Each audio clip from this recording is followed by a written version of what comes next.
Bonjour.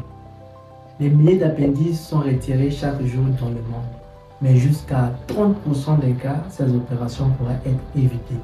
Aujourd'hui, on débat d'une question cruciale. Peut-on vraiment prédire l'appendicite avec précision? Quels critères sont fiables et lesquels sont obsolètes? Et si je vous disais qu'une simple douleur au niveau du bas-ventre droit, comme nous on le dit souvent au niveau de la fosse iliaque droite, associée à une fièvre n'est pas toujours synonyme d'opération. Malheureusement, certains patients passent au bloc inutilement et d'autres échappent de justesse à une perforation fatale. Alors, une question se pose. Quels outils ont réellement du poids? Est-ce l'échographie, le score clinique comme celle d'Alvarado ou votre instinct médical? Préparez-vous car ce sujet va bousculer votre certitude. Restez jusqu'à la fin de cette vidéo. Likez, commentez, partagez. Je vous révèle comment les experts tranchent entre le bistouri et l'observation et pourquoi toujours remettre en question ce que l'on croit savoir. Dans son article intitulé A Practical Score for a Early Diagnosis of Acute Appendicitis en 1986, le médecin Alfredo Alvarado, dans les annales de médecine d'urgence, élabora un score basé sur les observations cliniques et les données des patients pour identifier les critères les plus fiables pour le diagnostic de l'appendicite aiguë.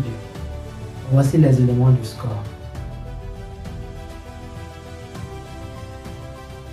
Pour un score allant de 1 à 4, la probabilité est faible, de 5 à 6, la probabilité est modérée, de 7 à 10, la probabilité est très élevée. Ce test est très utile dans un contexte où l'accès à l'imagerie médicale est limité, en fournissant une estimation probabiliste pour orienter la décision. Rapide, simple et facile à réaliser au lieu du matin. Toutefois, bien qu'elle soit utile, ce score n'est pas infaillible.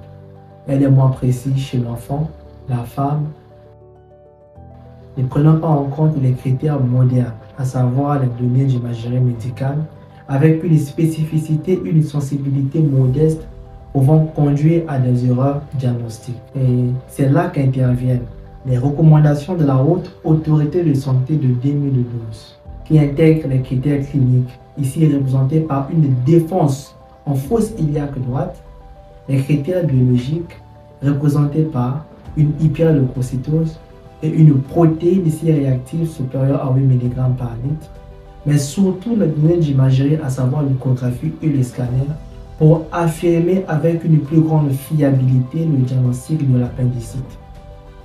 Il en ressort de cette recommandation les éléments suivants. Aucun signe clinique ou biologique ne permet d'affirmer ou d'éliminer le diagnostic de l'appendicite.